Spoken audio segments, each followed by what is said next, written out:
भाजपा नेताओं की हत्या और बिगड़ती कानून व्यवस्था को देखते हुए पूर्व मुख्यमंत्री शिवराज सिंह चौहान ने कमलनाथ सरकार को नसीहत देते हुए उग्र आंदोलन करने की चेतावनी दी है। देखिए ये खास रिपोर्ट। कमलनाथ सरकार पर शिवराज का हल्ला बोल, कानून व्यवस्था पर कांग्रेस की घेराबंदी, नाथ को शिवराज की लास्ट वार्निंग, विरोध सिर्फ ट्रेलर, पिक्चर अभी बाकी है। मध्य प्रदेश में पिछले कुछ दिनों में हुई भाजपा नेताओं की हत्या के बाद पूर्व मुख्यमंत्री शिवराज सिंह चौहान ने कमलनाथ सरकार के खिलाफ बिगुल फूंक दिया है और 21 जनवरी को प्रदेश भर में सड़कों पर उतारकर ये ऐलान कर दिया है कि अब विपक्ष के रूप में शिवराज सीएम कमलनाथ की घेराबंदी करने की बड़ी तैयारी में है। मंदसौर बीजेपी नेता नगर निगम पालिका अध्यक्ष प्रहलाद बंदवार की सरे बाजार गोली मारकर हत्या। सुबह की सैर पर निकले बीजेपी के मंडल अध्यक्ष मनोज ठाकरे की पत्थरों से मारकर बेरहमी से हत्या। हत्यारों का कोई सुराग नहीं। बैलगाड़ा थाने इलाके में मिली बीजेपी कार्यकर्ता की लाश। 5 दिन 3 हत्याएं। बीजेपी ने पहले सवाल उठाए और फिर मजबूत संगठन वाली भाजपा महीने भर की उम्र वाली कमलनाथ सरकार के खिलाफ सड़कों पर उतर आई।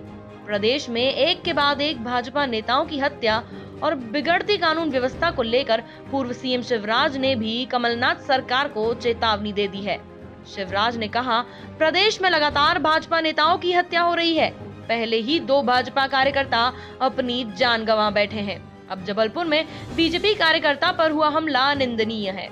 कहीं बीजेपी कार्यकर्ताओं को लूटा जा रहा है तो कहीं उनके साथ मारपीट की जा रही है। ऐसे में कांग्रेस सरकार के मंत्री उल्टा बीजेपी पर ही आरोप लगा रहे हैं कि सरकार के मंत्रियों का यह रवैया गैर जिम्मेदाराना है। ऐसा मध्य प्रदेश में पहले कभी नहीं हुआ। ये दुर्भाग्यपूर्ण अभूतपूर्व परिस्थितियां बनी हैं कि भारतीय जनता पार्टी के कार्यकर्ताओं पर नित हमले हो रहे हैं। हमारे 2 प्रमुख कार्यकर्ता प्राण गंवा चुके हैं। आज फिर पता चला कि जबलपुर में फिर हमारे मंडल अध्यक्ष के साथ मारपीट हुई है। कल भी एक बड़वानी जिले में एक कार्यकर्ता को लूट लिया गया। अपराधी बेखौफ हो गए। कानून और व्यवस्था पूरी तरह से ध्वस्त हो चुकी है और उससे ज्यादा गैर जिम्मेदाराना व्यवहार सरकार के मंत्री कर रहे हैं। वो ये भूल गए कि वो अब प्रदेश के मंत्री हैं। वो कांग्रेस के नुक्कड़ के नेता की तरह व्यवहार कर रहे हैं और ये कह देते हैं किसी भी हत्या की घटना पे कि भारतीय जनता पार्टी का मामला होगा, भाजपा वालों ने करवा दी होगी। वो ये समझ लें कि वो संवैधानिक पद पर बैठे हैं, कानून और व्यवस्था बनाए रखना उनकी ड्यूटी है।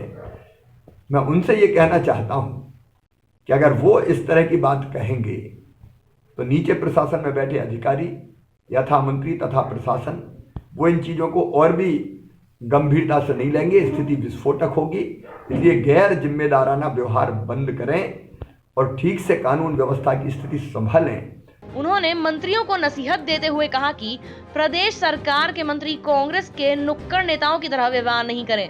उन्होंने चेतावनी भी दी है कि अगर पुलिस जल्द ही बड़वानी के बीजेपी नेता के हत्यारों को नहीं पकड़ती है तो बीजेपी सड़कों पर उतरकर उग्र प्रदर्शन करेगी। भारतीय जनता पार्टी ने अपना प्रोटेस्ट प्रारंभ किया है। ये प्रतीकात्मक है, लेकिन ये घटना अगर नहीं रुकी तो प्रचंड आंदोलन किया जाएगा। मैं कल बड़वानी भी जा रहा हूँ। हत्यारे अगर नहीं पकड़े गए तो हम फिर सड़क पर उतरने पर बाध्य होंगे। कुल मिलाकर 1 महीने बाद शिवराज ने अब विपक्ष की भूमिका में मैदान संभाल लिया है और खुले तौर पर ये संकेत भी दे दिया है कि नाथ ये प्रोटेस्ट तो महज एक ट्रेलर है, पिक्चर तो अभी बाकी है। Bureau report, MP news, Bhopal.